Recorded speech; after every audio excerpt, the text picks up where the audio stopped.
General Hospital spoilers for NOV 1721. 2025 anticipate Ned Quartermain's Wally Kurth heart crisis and Ava Jerome, Maura West, playing with fire. As we always do, we start with what's happening at the end of this week, and then we'll carry over into the brand new spoilers for next week. General Hospital spoilers, Willow blindsided on Wednesday. November 12th, we've got a bailed-out Willow Tate, Caitlin McMullen, completely in shock. Of course, she's happy to be out of Pentonville. She heads over to the Metro Court, and guess what? She sees that Michael Corinthos, Rory Gibson, has Jacinda Bracken, Paige Herschel, hanging out with her son. And you know Michael just told her, go ahead and try it if you want to bring this into custody court, and even posed for a photo. He is so much his mother and father's son. Early spoilers. NOV 1721, Ned's terrifying heart scare and Ava's dangerous inferno, Willow's shocking discovery, and a fiery confrontation. Meanwhile, Willow gets in Michael's face and says she knows that he put that gun in her room. I cannot wait to see what he says about that. Professor Hank Dalton, Daniel Goddard, the worst timing. I do wonder, since Rocco Falconeri, Finn Francis Carr, Charlotte Cassadine, Bluesy Burke, and Danny Morgan, Asher Jared Antony's are planning to go ahead with the break-in at the lab. Since Gio and Emma are at GH for Ned, whether Dalton might walk in on them checking out the lab. I do wonder if they're going to get busted. Laura Spencer, Jeannie Francis, tells Martin Gray, Michael E. Knight, she's very concerned that Rocco might get caught in the crossfire. This is probably of Lulu Spencer, Alexa Havens Bruning, versus Britt Westbourne, Kelly Thiebaud, because Lulu was just saying she'll never forgive Britt, which is understandable. She stole her embryo and all that, but Rocco has this affinity for her. Ned's health crisis shakes the Quartermain's. Brooke Lynn Quartermain, Amanda Setton, is leaning on Harrison Chase, Josh Swickard. She was a little upset with him about the Willow thing, but that's not even on her mind right now. Brooke Lynn is distraught over her dad, Ned, having a heart attack, terrified he won't make it. We've got Brooke Lynn up at General Hospital with Olivia Falconeri, Lisa Locicero, and they are begging the doctors to tell them that Ned's going to be okay. Drew Kane, Cameron Matheson, pushes Alexis Davis, Nancy Lee Grawn. He obviously wants to make sure Michael goes down and Willow stays out of prison. But Alexis is telling Drew that anything other than that is a distraction that could cost Willow her freedom. And maybe she's warning Drew not to try and bring Willow home with him or to discourage her from going after Michael herself. Plus, Jason Morgan, Steve Burton, tells Britt that he is not wrong and that she knows it. That could cover a lot of topics. Midweek mayhem, threats, new alliances, and sacrifices. Thursday, November 13th, Jen Sidwell, Carlo Rhoda, crosses Britt and she makes a threat. Sidwell may freak if he finds out there's a lab break-in, but it's not her fault. She was at General Hospital doing the doctor thing. But I wonder if Silas knows that her key fob is stolen and that somebody has it. I'm assuming the kids are going to have it by then. Nathan West, Ryan Pavey, gets acquainted with Detective Chase. Back on the PCPD force working together with Dante and with Chase.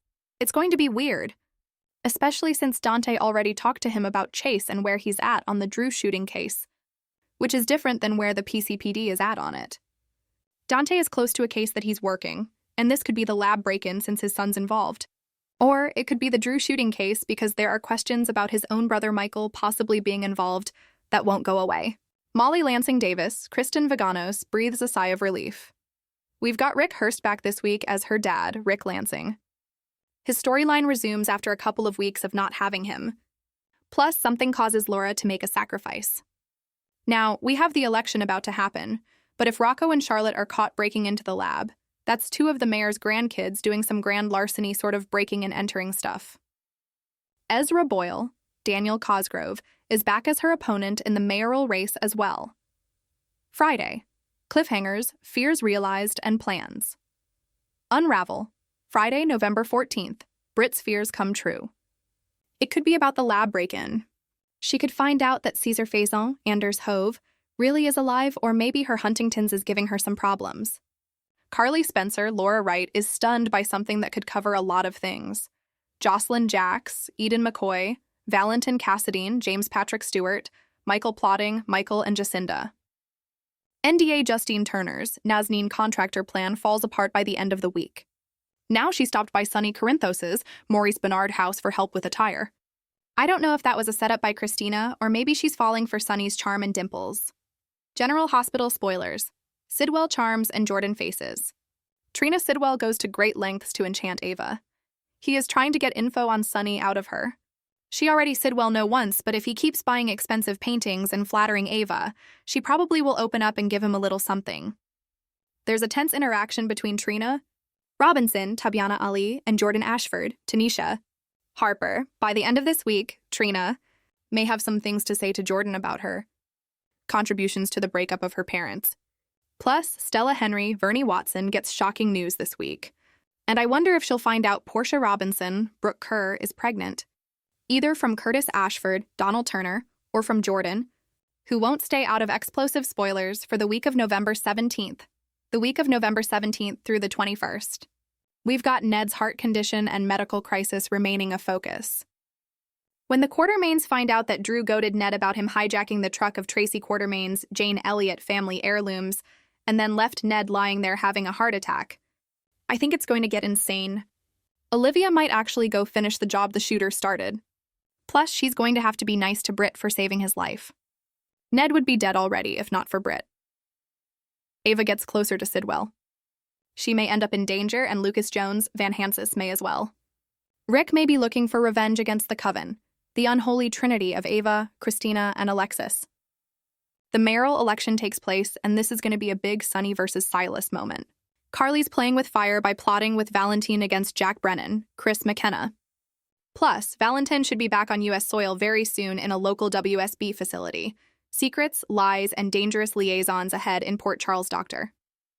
Isaiah Gannon, Sawandi Wilson, and Portia are probably going to be outed soon because she's probably going to have to give her alibi.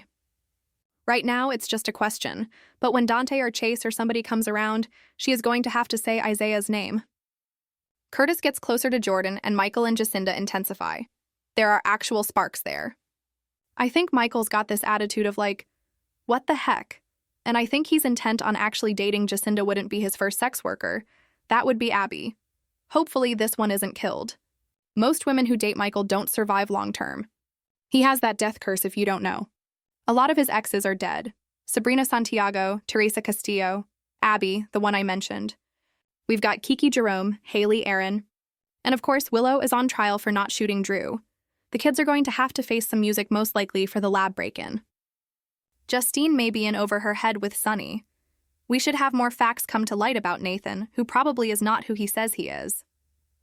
And we should find out where Anna Devane, Finola Hughes, is really soon. Plus, Jocelyn's assignment to stalk Lucas and get info on Marco and Sidwell heats up and could get perilous soon. Her uterus, or from Portia herself.